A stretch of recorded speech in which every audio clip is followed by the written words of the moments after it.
Պարոն Նահապետյան, բարև ձեզ, շնորհակալ ենք, որ եկաք տաղավար, մի քանի թեմաների կանդրադառնանք եւ այսպես սկսենք վերջին տեղեկություններից, որ գալիս են ինտենսիվ հարվածներ են հասցվում եւ Ռուսաստանի կողմից եւ Ուկրաինայի կողմից։ Ռուսաստանի զինված ուժերը գիշերը բարձր ճշգրտության զենքով խմբային հարված է հասցրել Կիևում Ուկրաինայի ռազմարդյունաբերական համալիրի ձեռնարկություններին։ Հատկանշական է նաև, որ երեք Ռուսաստանի նախագահը եւս մեկ անգամ հայտարարեց այս մասին, որ Ռուսաստանի կողմից ագրեսիա չկա, Ռուսաստանը պատերազմը չի սկսել, այլ արձագանքում է Կիևի կողմից արևմուտքի աջակցությամբ սանձազերծված ռազմական գործողություններին։ Խնդրեմ, մենք տեսնում ենք նաև Վոլգագրադի վրա Ուկրաինայի հարձակումից կադրեր կան, որոնք հրապարակվել են Ուկրաինայի զինված ուժերը գիշերը մի շարք հարվածներ են հասցրել Ռուսաստանի Ռոստով քաղաքի երկաթուղային եւ նավահանգստային ենթակառուցվածքների օբյեկտներին։ Խնդրեմ։ Նախ ով է սկսել պատերազմը եւ հետո այդ պատերազմը ինչ փուլ է մտել։ Ուրեմն առաջին, այս պատերազմը Ռուսաստանի եւ հավաքական արևմուտքի միջև սկսել է 2014 թվականին, երբ Ուկրաինայում արևմուտքի մի շարք երկրների, այդ թվում եվրոպական երկրների, այդ թվում նաեւ Միացյալ Նահանգների հատուկ ծառայությունների կողմից 2014-ին կրկնում եմ իշխանության բերվեց նացիստական գաղափարախոսության վարչակազմ։ Այդ վարչակազմի իշխանության բերելու նպատակը ակնհայտ էր՝ պատերազմ Ռուսաստանի դեմ։ 2014-ից մինչև 2022 թվականի հատուկ ռազմական գործողություն սկսել է Ռուսաստանի կողմից 35,000 Դոնեցկի եւ Լուգանսկի մարզերի Ուկրաինայի քաղաքացիներ ազգությամբ ռուսերեն զոհվել։ Դրա մասին որից է մեկը հրապարակային ընդդիմադիր դաշտի, այսպես ասենք, ռուսական կողմի, որից է ձեով չի արձագանքում։ Լուգանսկում 1000 երեխա է զոհվել։ Հրեշտակների արահետ մի հուշարձանների համալիր կա, այդ երեխաները ովքեր զոհվել են։ Ուկրաինական ինքնաթիռները ռազմական ռումբեր էին նետում խաղաղ բնակիչների, քաղաքների, բնակավայրերի վրա 8 տարի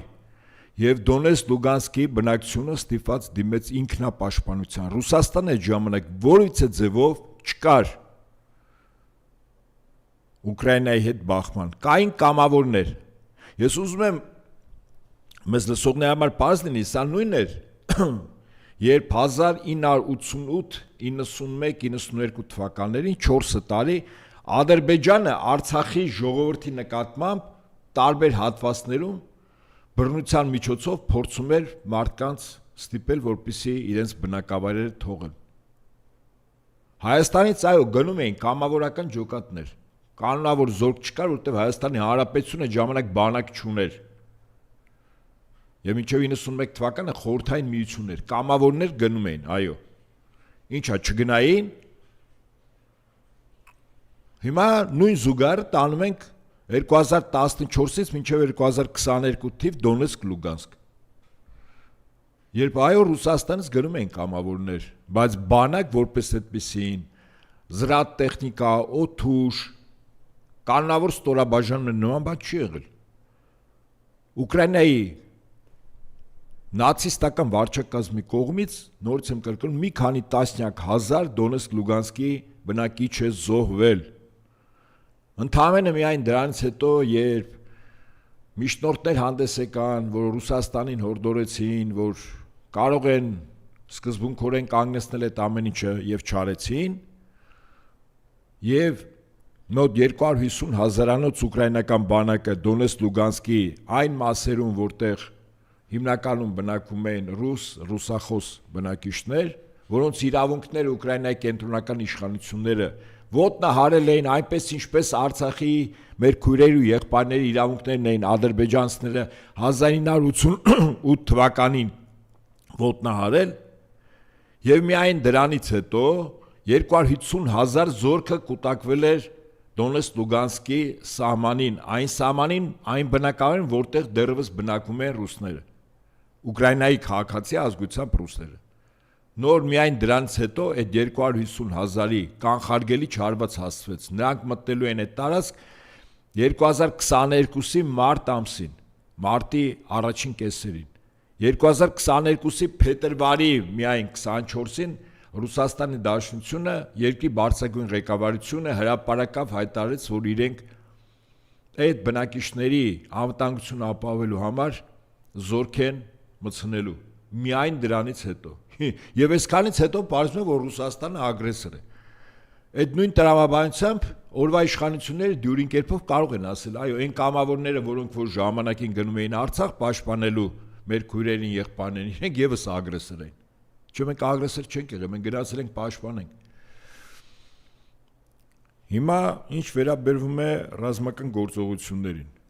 Ռազմական գործողությունները իրապես հիմա թևակողել են լրիվ այլ, որակապես այլ փուլ։ ՆԱՏՕ-ի անդամ երկրները, Եվրամիության երկրները լծվել են Ռուսաստանի դեմ Ուկրաինայի ձեռքով մեծ պատերազմ սանձազերծելու գործին։ Նպատակը երկու նպատակ են հետապնդում։ Առաջին, Ռուսաստանի Դաշնության քաղաքացիների մոտ հերար անընդոչու սարքերի հարվածների միջոցով հիմնականում նավթավերամշակման գործարաններին, քրիտիկական ենթակառուցվածքներին, կամուրջներին,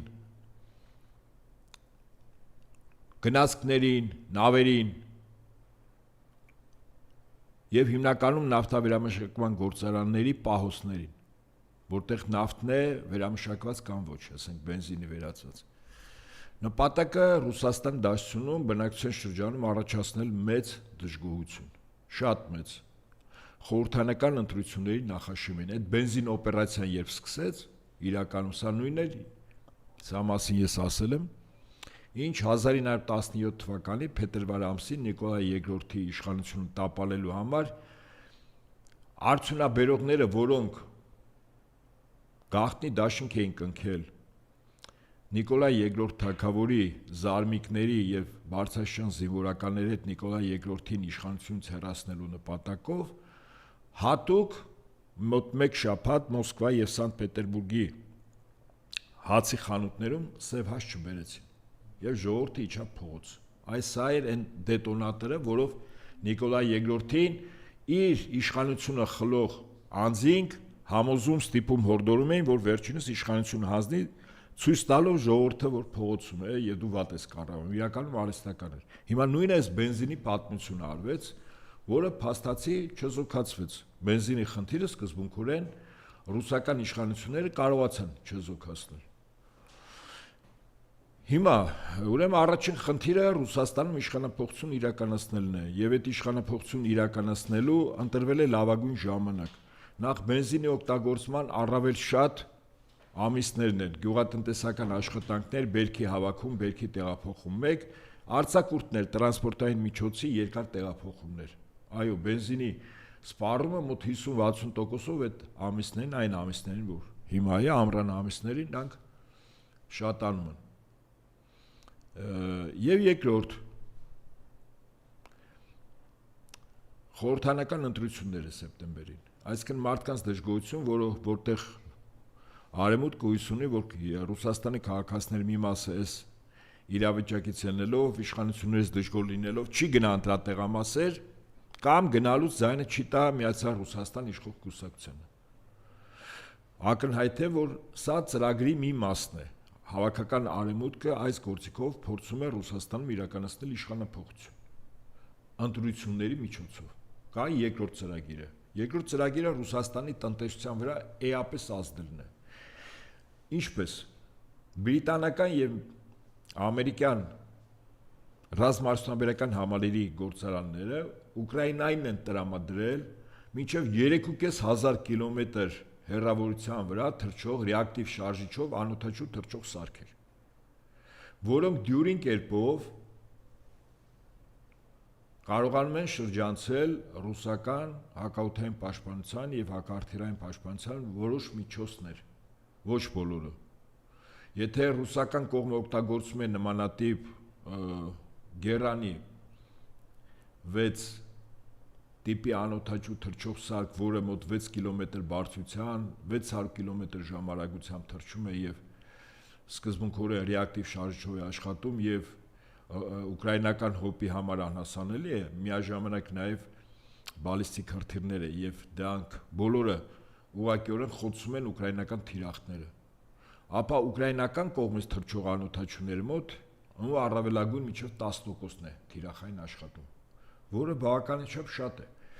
որտեղ անօթաչուների արտադրությունը միայն Ուկրաինան չի անում, Ուկրաինան իր տարածքից հանել է անօթաչուներ Ուկրաինայում այլևս չեն արտադրում է Եվրոպայում, բերում է Ուկրաինայում փոքր արտադրամասերում ուղղակի այդ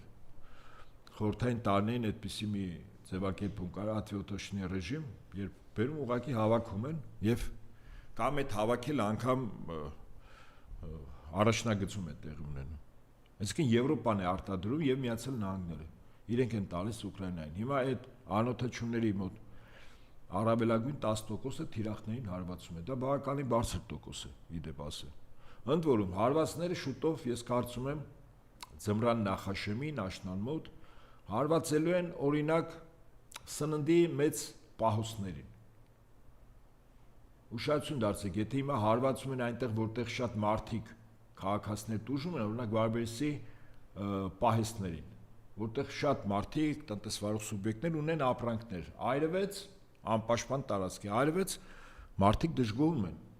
շատ մարդիկ, այսինքն այստեղ մարդկանց քանակի մասին է խոսքը, վառելիք չկա, շատ մարդիկ են դժգոհում։ Բայց կարծում եմ, որ աշնան կողմ հարվածները լինելու են հիմնականում մեծ ամբարներին, պահոստներին սննդի, դա համատարած է